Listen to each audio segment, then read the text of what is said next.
کئی ایسے پاگل قسم کے لوگ نے انہوں سننا شروع. تمہیں شرم تو یا نہیں آتی؟ نہ تو پیو نو ویکھیا نہ تو اپنی ماں نو ویکھیا تے نہ تو اپنے علماء نو ویکھیا. اینو کو وکھرا دین سمجھ آ گیا ہے. خدا دا خوف کریا کرو. اگر کوئی یہ منن والا چبڑ بیٹھا میں دسو تھوڑی ہور رینج ٹائٹ کراں. پتہ نہیں کہاں سے یہ بدماش آ جاتے ہیں اور قرآن کی من مانیاں تفسیریں کرتے ہیں. اور تو انجینئر ہے, رکشے کھول کے کس, تیرا تعلق ہی نہیں دین دے نال. دین اسا 14 سال پڑھیا, ساڈا گل کرنا یہاں آگے نئی باتیں آج کل. ایک نئی بات نہیں جی, یہ ساریاں نمازاں صرف فرض ہی پڑھنے چاہیے نے. چوڑ دا پتر ہے, تینوں کہنے آ کے اب پوچھوش کمینے نو کون ہے جو کہتا کلے فرض پڑھو. اگر کوئی قوم کوئی اللہ کے بندے اللہ کے سامنے سجدہ کرنا چاہتے ہیں, تینوں درد ہی کا دیے مردیا انہوں اللہ کے سامنے سجدہ کر لین دے. اب یہ کہتا صرف فرض باقی سارا کوئی چھڈو. کیوں بھائی؟ تے تیرے دے وچ گستاخاں فرق کی. وہ بھی کہندے نے نبی ساڈے ورگا, نبی دی شے چھڈو. اے پاویں نبی دی سنت ہے پر پتر دی فضیلت ایڈی وڈی ہے, جے پڑھے گا کہ اللہ جہنم تو تینوں بچائے گا.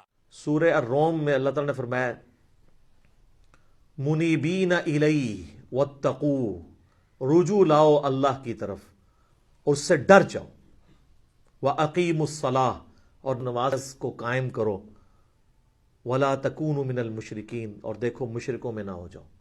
یعنی سورہ روم میں اللہ تعالیٰ نے فرمایا جو نماز قائم نہیں کرتا وہ مشرکوں میں سے ہے. یہ عمل مشرکوں والا ہے.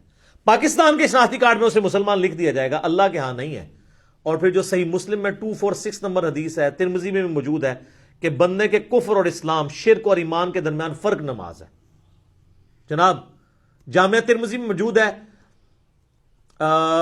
ایک تابعی ہیں سیدنا عبداللہ بن شقیق, وہ فرماتے ہیں کہ صحابہ کرام ترک نماز کے علاوہ کسی اور گناہ کو کفر نہیں سمجھتے تھے سوائے ترک نماز کے. صحابہ کرام یعنی ترک نماز کرنے والے کو کافر سمجھا کرتے تھے. آپ کے شناختی کارڈ مسلمان ہی ہے, وہ اس سے کوئی فرق نہیں پڑتا, آپ جتنا مرضی کہتے رہے. پھر جامعہ ترمذی میں حدیث ہے جس نے جان بوجھ کے نماز چھوڑ دی, اللہ کا ذمہ اس سے اٹھ گیا, اس نے کفر کیا. عملاً وہ کافر ہے. ہم عقیدے میں اسے کافر نہیں کہتے اعتقاداً, لیکن عملاً تو کافر ہے. تو آپ نے عملاً کفر کے ساتھ اللہ کے سامنے پیش ہونا ہے, نعوذ باللہ من ذالک.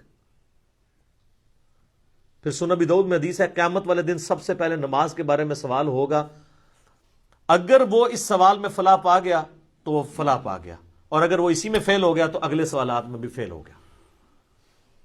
پھر مسند امام احمد میں حدیث ہے, مشکات المصابیح کے اندر بھی موجود ہے, نبی علیہ السلام نے فرمایا کہ قیامت والے دن نماز انسان کے لیے نور ہوگی, دلیل ہوگی اور نجات کا ذریعہ ہوگی جو نماز پڑھنے والا ہے. اور جو بے نمازی ہے اس کے لیے نہ کوئی نور ہوگا, نہ کوئی دلیل, نہ نجات. الٹا اس کا حشر حامان, فرعون, قارون اور امیہ ابن خلف کے ساتھ ہوگا, والعیاذ باللہ تعالی. اللہم اجرنا من النار, اللہم من احییتہ منا فاحیہ علی الاسلام ومن توفیتہ منا فتوفہ علی الایمان. سنن ابن ماجہ میں حدیث ہے, ابو درداء رضی اللہ تعالیٰ عنہ کہتے ہیں مجھے میرے خلیل محمد رسول اللہ نے یہ نصیحت کی تھی کہ اللہ کے ساتھ شرک نہ کرنا, خواہ تمہارے ٹکڑے ٹکڑے کر دیے جائیں یا تمہیں آگ میں زندہ جلا دیا جائے, شرک نہ کرنا. اور دوسری وصیت کیا کی آپ صلی اللہ علیہ وآلہ وسلم نے فرمایا کہ جان بوجھ کر کبھی نماز نہ ترک کرنا ورنہ اللہ کا ذمہ تمہارے معاملے میں اٹھ جائے گا. اور تیسرا فرمایا کہ شراب نہ پینا یہ تمام برائیوں کی جڑ ہے, بولے اعوذ باللہ تعالی. تو اب یہ کئی لوگ کلپ دیکھیں گے, چاہے ان کے لیے میں آسانی کے طور پہ نماز کی ترغیب کے اعتبار سے بتا دوں کہ میرے بھائیوں دن رات میں صرف 17 رکعتیں آپ پڑھ لیں تو کتابوں کے خدا نے ہمیں جو بتایا نا, آپ کی پرسش کوئی نہیں ہونی. صرف 17 رکعتیں, 2 فجر کی, 4 ظہر کی, 4 عصر کی, 3 مغرب کی, 4 عشاء کی. باقی سب نفلی باتیں, آپ انہیں سنت موقدہ کہہ دیں, آپ انہیں وطر کہہ دیں, آپ نوافل کہہ دیں. جو اوبلیگیٹری نماز ہے نا جس کی پرسش ہونی ہے وہ 17 رکھتے ہیں, جس پہ سنی شیعہ کا اجماع ہے. اس کی سپورٹ میں حدیث بخاری مسلم دونوں میں حدیث ہے. ایک دیہاتی شخص نبی علیہ السلام کے پاس آیا تو اس نے کہا یا رسول اللہ مجھے کوئی عمل بتائے میں جنت میں چلا جاؤں.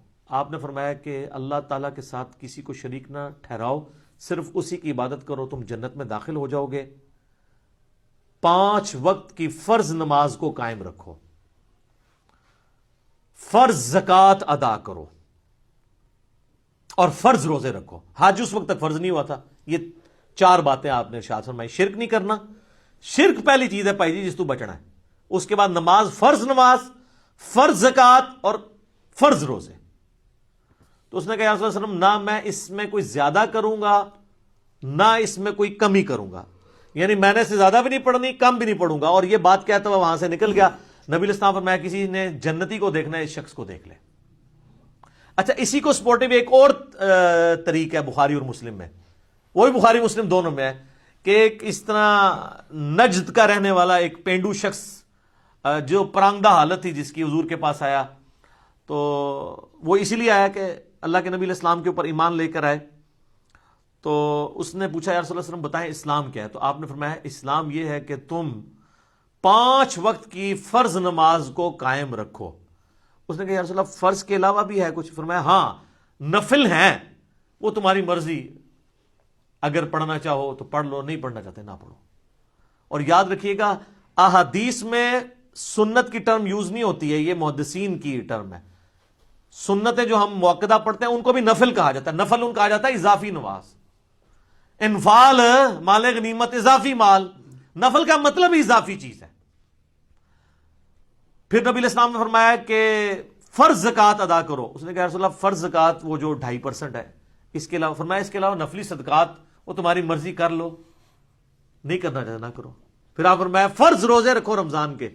کہا رسول اللہ اور روزے؟ فرمایا وہ نفلی روزے ہیں تمہاری مرضی, منڈے کا, تھرسڈے کا, ایام 20 کے روزے جو بھی ہیں وہ رکھنا چاہو تمہاری مرضی ہے, لیکن فرض یہی ہے. تو اس نے کہا کہ اس رب کی قسم جس کے قبضے قدرت میں میری جان ہے, نہ میں اس میں کوئی زیادتی کروں گا, بس جتنا دسیا اس تو اگے نہیں میں, نہ اس میں کمی کروں گا. اور یہ وہ